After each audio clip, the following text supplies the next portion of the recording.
അടുത്തത് ഇനി എന്താ നിന്റെ പ്രോബ്ലം?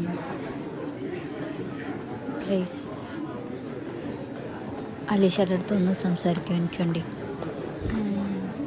നടക്കുമല്ല മോനെ, അവൾ നാണില്ലാണ്ട് നിൻ്റെ ബാക്കിൽ വന്നതല്ലേ. ഇതിപ്പോൾ അവളായിട്ട് വേണ്ടാന്ന് വെച്ചത് ഇനി ആര് വന്ന് പറഞ്ഞിട്ടും പ്ലീസ് നീ പറഞ്ഞ അവൾ I don't think so. I don't see it happening.